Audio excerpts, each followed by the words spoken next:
Having made the decision to marry my boyfriend Ethan and paying a visit to his family's abode for introductions on the appointed day, I encountered a startling rejection from all his kin. Their chilling words echoed, "Never reach out to us again. Your voice is unwelcome." It seemed their upbringing, steeped in adulation for their physical charms, had fostered an environment of harshness and envy towards those who possessed what they lacked. Regrettably, I found myself the unwitting target of their jealousy, with even my father-in-law and brother-in-law silently aligning with their rejection. Yet, several months passed, I had the sweet satisfaction of orchestrating a masterful revenge upon these four. My name is Amy, age 27, now basking in serene and joyful days encircled by love for my husband, our cherubic child, and my own parents. The genesis of this newfound contentment traces back 3 years, when I was just 24. It all began with Ethan, my former colleague turned beau, who proposed to me. Bonding over our shared love for cinema, our friendship blossomed into romance through countless movie dates on our days off. Ethan's gentle demeanor and universal amiability endeared him to many at work. Averse to conflict, he possessed a forgiving nature that endeared him to all. From the moment I joined the company, Ethan intrigued me, so when he finally mustered the courage to ask me out, I was elated, eagerly anticipating each day at work. During moments of professional missteps and personal lows, he offered unwavering support, fostering a natural desire within me. I want to spend my life with this man. Ethan harbored ambitions of launching his own business down the line, and I was eager to stand by his side, offering unwavering support every step of the way. When he proposed to me, my heart soared with joy. There was no hesitation. I accepted his proposal without a second thought, resolved to spend my life with him. The weekend following Ethan's heartfelt proposal, we promptly journeyed to my family's abode, introducing Ethan to my parents and sharing our plans to wed. Ethan's warmth and charm extended effortlessly to my family, effortlessly bonding with my father over drinks and conversation. My parents, enchanted by Ethan's demeanor, readily embraced our union, reveling in our shared happiness. Witnessing Ethan effortlessly blend into my family dynamic, I couldn't help but feel blessed to have him in my life. As the weekend waned, our sights turned to meeting Ethan's family. While I realized I hadn't gleaned much about them from Ethan, I brushed aside any concerns, presuming his independence might have led to infrequent contact with his parents. The eve of our visit, during a casual phone call with Ethan discussing our plans for the morrow, he cryptically mentioned, "My parents might come off a bit peculiar, but don't dwell on it too much." His words sparked a twinge of apprehension, but with the early morning looming, I chose to set aside any worries and retire for the night around 10 p.m. The following day, Ethan and I rendered his vows at the station, embarking together towards his family residence. It marked my inaugural visit to his familial abode, and despite my attempts to quell my nerves, a persistent jitteriness lingered throughout the morning. Walking alongside Ethan, his words seemed to blur amidst the frantic thudding of my heart. Before us loomed a majestic mansion, reminiscent of a fairy tale castle. The sprawling garden only intensified my trepidation as I pondered Ethan's upbringing in such opulent surroundings.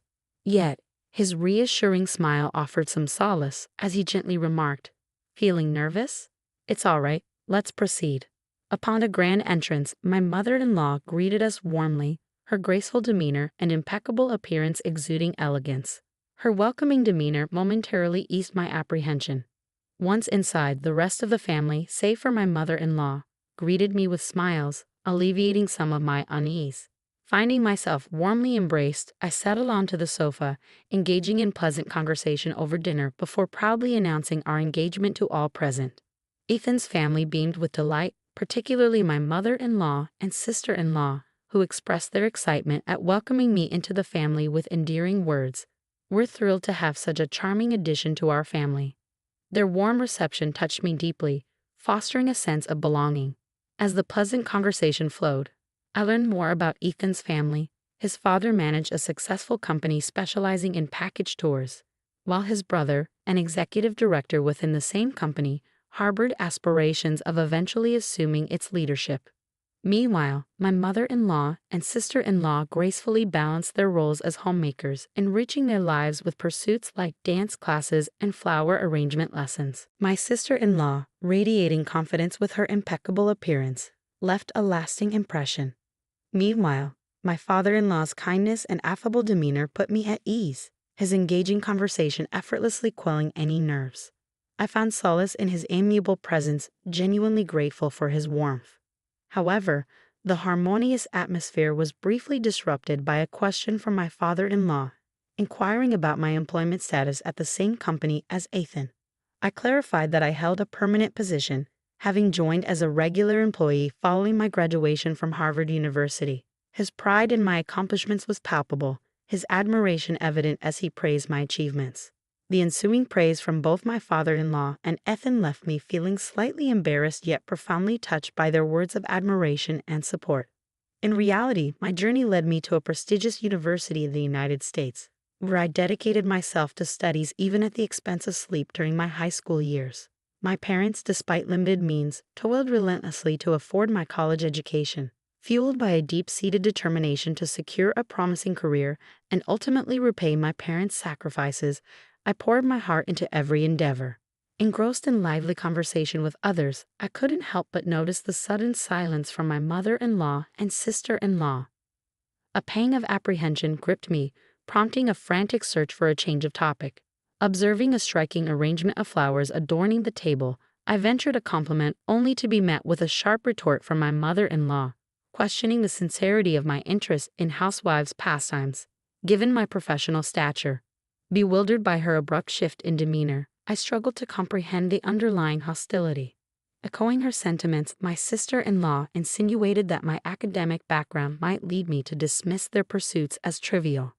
I never intended such implications, yet found myself at a loss for words, choking back tears of frustration. Ethan swiftly intervened, rebuking their baseless assumptions and defending my character. Though his words offered solace, I remained mute, unable to muster a response, my gaze fixed downward. Surveying the room, I noted my father-in-law, inebriated and slumbering on the sofa since noon, alongside my disinterested brother-in-law, idly scrolling through his phone. Sensing the palpable tension, Ethan tactfully suggested bringing the gathering to a close, offering a much-needed reprieve from the stifling atmosphere. As we made our way back to the station, Ethan offered his apologies, explaining, "I'm sorry about today. My mom and sister have quite the pride. They're particularly touchy about their high school education." Later, Ethan revealed that his mother-in-law had worked at a flower shop straight out of high school, where his father-in-law had become enamored with her at first sight. A captivating beauty, she drew numerous customers to the shop daily. Through persistent pursuit, his father-in-law won her affections, and they eventually married, with him still seemingly wrapped around her finger to this day. Similarly, his sister-in-law, a striking woman, had reconnected with Ethan's brother-in-law at a high school reunion in their early 20s. Enchanted by her transformation, he pursued her relentlessly until they became a couple. Like his father-in-law, Ethan's brother-in-law appeared to acquiesce to his wife's wishes without question. Despite my advanced education, I struggled to comprehend their insecurities. They were both beautiful women with devoted husbands who adored and protected them.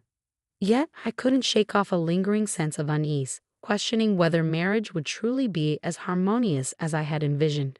Nonetheless, with the family's blessings secured, we forged ahead with wedding plans, hoping that open communication would bridge any divides.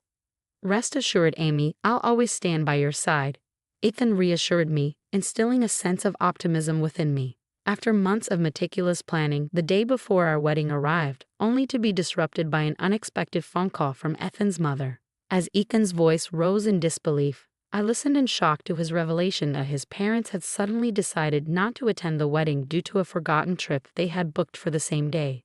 Stunned and bewildered by this unforeseen turn of events, we attempted to reach them for an explanation to no avail, met only by the incessant ringing of unanswered calls. Perplexed by the abrupt turn of events, we hastened to Ethan's parents' house, only to find it dark and deserted, indicating their absence. I voiced my concerns to Ethan, recalling the tense atmosphere during my previous visit, questioning if I had inadvertently offended his mother and sister. Ethan attributed their demeanor to their prideful nature, acknowledging that highly intelligent individuals often bore stubborn tendencies, but he remained uncertain of any specific grievances they held. Puzzled by his father's absence as well, Ethan explained that both his father and brother-in-law were inclined to defer to their wives. likely aligning with them to avoid discord. His distress was palpable, leaving me at a loss for words. Ultimately, our attempts to contact Ethan's family proved futile, compelling us to proceed with the wedding sans their presence. We were left bewildered by the unfolding events, questioning the reasons behind their absence. Even if they genuinely forgot about their trip, I struggled to comprehend why they would prioritize it over their son's wedding. Upon learning of Ethan's family's absence, my own parents expressed understanding, though their expressions betrayed a hint of complexity, burdening me with a sense of guilt for causing them distress on what should have been a joyous occasion. During the reception, murmurs circulated among our guests, questioning the absence of Ethan's parents. Even our boss, who graciously offered a toast, inquired about their whereabouts, leaving us grappling for an appropriate response. Faced with the dilemma of revealing the truth, we opted to deflect inquiries by attributing their absence to illness. What was meant to be a day of celebration turned into one fraught with mental exhaustion. Days later, when Ethan and I visited his parents to relay the events of the ceremony, his mother's nonchalant demeanor and lack of remorse stung deeply. Suppressing my sadness to maintain familial harmony, I responded with a strained smile, concealing the hurt that lingered within.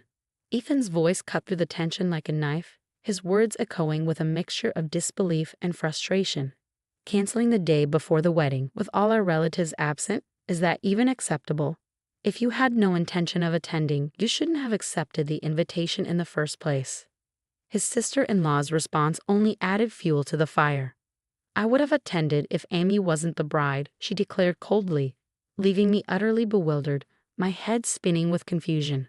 Before I could make sense of her words, Ethan's mother-in-law launched her own accusation, attempting to deflect blame onto me. Don't lay all the blame on us. I wanted to witness my son's special day, but Amy ruined it. I'm a victim here too. I demand an apology. Ethan, sensing my shock, rallied to my defense. How can you blame Amy? She's done nothing wrong, he retorted, his voice tinged with incredulity.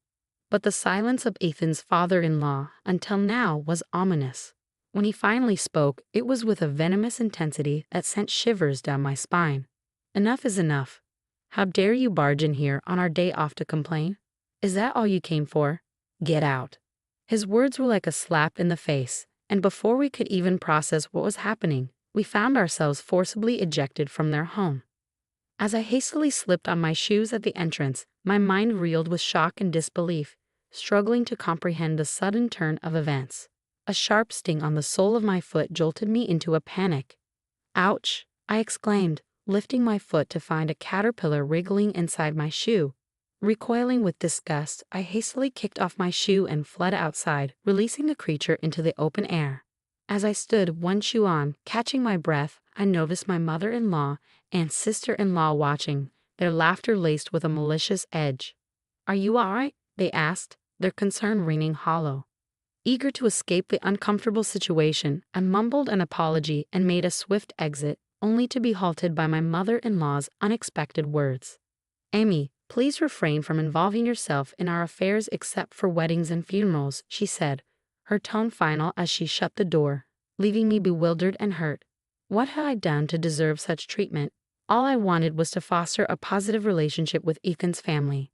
On the journey home, Ethan showered me with apologies, assuring me that I needn't endure any further interactions with his family. Despite his efforts to console me, I couldn't shake the feeling of guilt and confusion. The revelation that my presence had caused such disdain from his mother-in-law and sister-in-law weighed heavily on my mind, leaving me questioning my worth. The next day brought a new wave of distress as my entire body erupted in intense itching. Rushing to the mirror, I was greeted with the sight of fiery red swelling covering my skin. A visit to the dermatologist revealed that the cause was caterpillar stings from the previous day.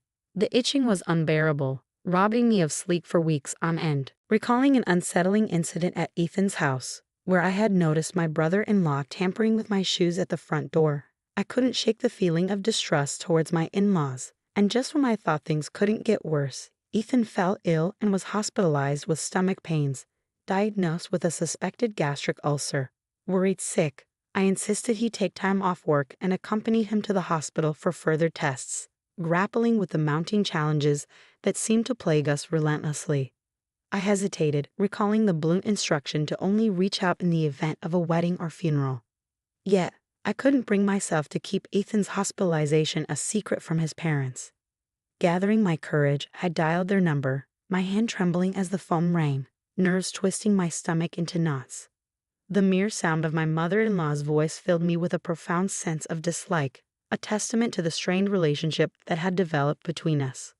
"Hello," she answered. "It's Amy. I apologize for not keeping in touch. There's something I need to tell you," I began tentatively. "Ethan has been hospitalized. They suspect it might be a gastric ulcer, so he's undergoing tests," I explained, hoping for a shred of concern or empathy. "A gastric ulcer, huh? Probably from overworking," she dismissed callously. "Please spare me from such trivial matters. I'm busy," she added, brushing off Ethan's health concerns with callous indifference. "Trivial? Don't you care about Ethan?" I retorted, my frustration bubbling over. "I won't bother you anymore. I'll call Ethan directly," I concluded, my voice thick with disappointment. Before I could hang up, my brother-in-law abruptly took the phone. "You're too persistent. Can't you read the room?" he chastised. "Whether Ethan's in the hospital or not, your constant calls are irritating," he snapped before ending the call abruptly. The abrupt click of the line cutting off left me reeling, a surge of indignation coursing through me. The callous rejection from my in-laws, their harsh words cutting deeper than I had anticipated, shattered any lingering hope of reconciliation. In that moment, I made a solemn vow to myself. If they don't want me to contact them, fine. I want nothing to do with that family anymore. I'll never reach out to them again, no matter the circumstances. Following Ethan's recovery, which proved to be a mild gastric ulcer, he diligently adhered to medication, experiencing a notable improvement in his health. I recounted the entire ordeal to Ethan, who met my explanation with unwavering determination. "Let's distance ourselves from my family," he declared firmly. "The only person who matters to me now is you, Amy. If they can't accept you, then they're not family to me, regardless of blood ties." A year later, Ethan took the leap to pursue his long-standing aspiration of establishing a software sales business, leveraging his prior job experience. His relentless dedication paid off as he tirelessly worked towards realizing his dream. While our venture was still in its nascent stage, witnessing even a fraction of Ethan's vision materialize filled me with profound joy. Our happiness only multiplied with the arrival of our healthy baby boy a year into Ethan's entrepreneurial journey. My parents shared in our elation, frequently visiting us despite the lengthy journey from their home to ours. We opted not to inform Ethan's parents of our son's birth, certain that their indifference would remain unchanged. Their silence following our earlier confrontation offered a sense of relief, freeing us from the burdensome ties of a strained relationship. Several months later, as the global pandemic of the new coronavirus swept across the world, our country declared a state of emergency, urging citizens to stay indoors. News broadcasts were inundated with discussions of the pandemic's impact, particularly on industries such as restaurants and tourism. My heart ached for those affected, though I couldn't help but wonder about Ethan's father's package tour company. Yet it was a passing thought, and any satisfaction I derived from imagining its plight was fleeting. Despite the challenging circumstances, Ethan's business flourished. While the initial phase of our entrepreneurial journey saw some financial instability, recent months had brought a surge in income, surpassing even Ethan's earnings as an employee. Our future looked promising, a testament to our resilience in the face of adversity. During this period, Ethan began receiving numerous calls from his parents' home. Despite the persistent attempts at communication, Ethan appeared determined to avoid any interaction, intentionally ignoring the calls and disregarding voicemails left behind. I often reassured him, "You don't need to worry about me. It's all right to reach out to them." While I held a deep-seated disdain for his family, I couldn't shake the guilt of causing Ethan to sever ties with his own parents. Yet Ethan remained resolute in his stance, affirming, "Amy is my top priority, not my parents. If they can't accept you, regardless of their parental status, I can't hold them in high regard." I felt a mix of remorse and admiration for Ethan's unwavering loyalty. Despite Ethan's steadfast avoidance, the persistence of his parents was relentless.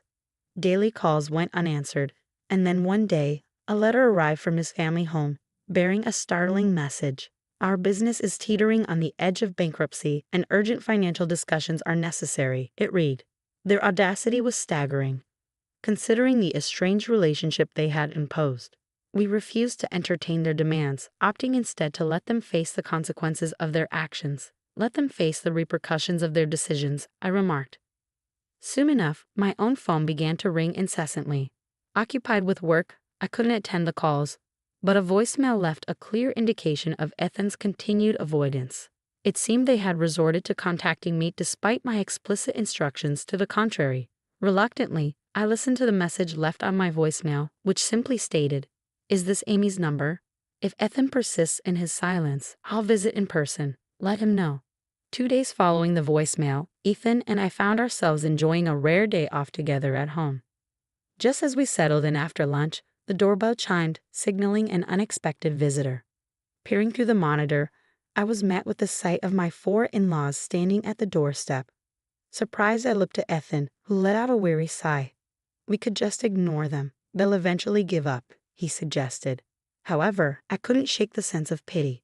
"They've come all this way. It wouldn't hurt to let them in," I countered. After a brief moment of contemplation, Ethan relented, unlocking the door to face whatever awaited us on the other side. Pitiful. Never would I entertain such thoughts about our cunning in-laws. I resolved silently, deliberately withholding the voicemail's revelation from Ethan. Everything was orchestrated to draw them into our home.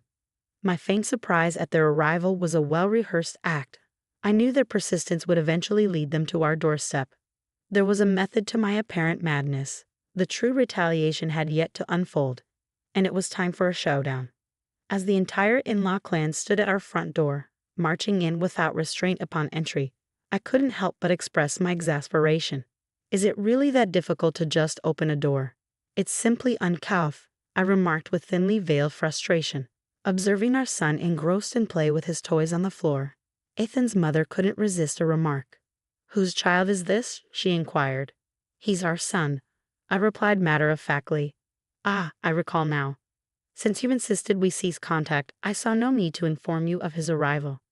"Clearly, your interest is lacking," she retorted dismissively. Her contemptuous gaze met mine, and she muttered disparagingly under her breath. I found myself relishing the moment and turned to address Ethan's father. "What brings you here today?" A courtesy call would have been appreciated, I stated, my tone tinged with sarcasm. Ethan's father bristled at my remark. "Didn't you receive the letter?" he retorted sharply. "You mean the one that arrived 2 days ago?" I countered, noting the frustration in his tone. "If you had bothered to read it, you'd know we required urgent communication," he snapped back, his anger palpable. Swiftly, I retorted, "You made it clear you wanted nothing to do with us anymore, so I assumed contacting you was unnecessary." Suppressing a grin as I faced the stern quartet, I noticed Ethan, my husband, remaining silent, allowing me to speak my mind freely. It was characteristic of him to gauge the situation adeptly. It seemed unfathomable that he was raised by parents lacking such basic sensibilities. Abruptly, my father-in-law's demeanor shifted, transitioning to a pleading tone. "Please apologize for the past. The ongoing COVID situation has devastated our travel business. With cancellations piling up and no new bookings in sight, we're facing ruin. Can't you assist me with some financial aid?" In response, I maintained, "While I empathize with your predicament, I cannot readily aid someone who previously disavowed any connection with me. However, genuine displays of sincerity might sway my decision." Outraged, my father-in-law attempted intimidation, his expression contorted in fury. Unfazed, I resolved to handle the situation on my terms. "You're free to leave if you don't agree," I declared calmly. As my father-in-law persisted in pleading, beseeching me for assistance, I remained resolute. Eventually, he implored the others to apologize, leading to a collective plea from the entire group. In response, I politely declined their appeals, maintaining my composure. Enraged, my father-in-law slammed his hand on the table, his anger palpable as he grabbed my collar, accusing me of arrogance amid his attempts at reconciliation. Taken aback by his sudden aggression, I was about to intervene when Ethan stepped in, asserting, "Dad, don't lay a hand on Amy." My father-in-law retorted, "You're choosing your wife over your parents' plea."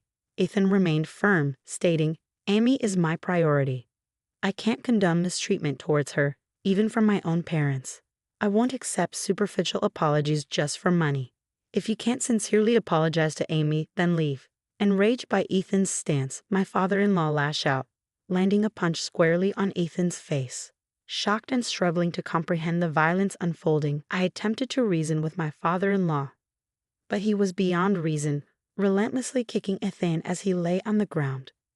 Desperate to intervene, I tried to restrain my father-in-law, but he shrugged me off, causing me to collide with the table, resulting in a painful impact to my head. As I touched the back of my head, I felt the warmth of blood trickling down my fingers. The other 3 family members, frozen in shock, watched as my father-in-law continued his rampage, demanding money and ransacking the room. In a moment of desperation, I opened the balcony window and cried out for help to the passersby below, screaming that I was in danger. Within minutes, the police arrived. Upon their arrival, my father-in-law swiftly changed his demeanor, feigning innocence and dismissing the chaos as a misunderstanding. He attempted to paint me as intoxicated and delusional, trying to downplay his violent outbursts with a disarming smile. I recounted to the officer, "Please apprehend this man. He assaulted both my husband and me, and he's been ransacking our home, demanding money." In response, my father-in-law vehemently denied the accusations and, with a burst of anger, punched a hole in the wall. Without hesitation, the officers arrested him on the spot. Subsequently, the other 3 family members were also taken in for questioning. It became apparent that my father-in-law would spend some time in jail. Thankfully, Ethan only sustained a minor injury, a cut and bruise on his cheek that healed quickly. However, the wound on the back of my head required 10 stitches, turning out to be more serious than initially thought. While I feel a pang of guilt for Ethan's injury, a sense of relief washes over me knowing that my in-laws have ceased their demands for money, possibly reflecting on their actions. As I later discover, my father-in-law initially spoke highly of me, but my mother-in-law and sister-in-law's jealousy led them to manipulate him and my brother-in-law into treating me poorly. It's astounding how envy can alter one's behavior so drastically, leading to unforeseen consequences. It serves as a sobering reminder of the unpredictable nature of human emotions and the potential repercussions that follow. As anticipated, my in-laws faced financial ruin, their business collapsed, and their home was repossessed. Now they reside in a modest apartment, both nearing their 70s and struggling to secure employment. My brother-in-law, once privileged by his father's position, now languishes in a cycle of gambling at the casino, nearing 50 with no marketable skills. Meanwhile, my sister-in-law's attempts at job hunting are thwarted by her demanding demeanor, leaving her confined to their home. Following that turbulent incident, my father retired, prompting a decision for my parents and us to cohabit. Surprisingly, it was Ethan who proposed this arrangement out of concern for my parents' well-being in their twilight years. With my return to work, my parents graciously care for our son during the day, providing me with a sense of security in juggling childcare and my career. Surrounded by my beloved husband, caring parents, and our cherished son, life couldn't be more fulfilling. I am determined never to take this happiness for granted and to always remain grateful for the blessings bestowed upon us.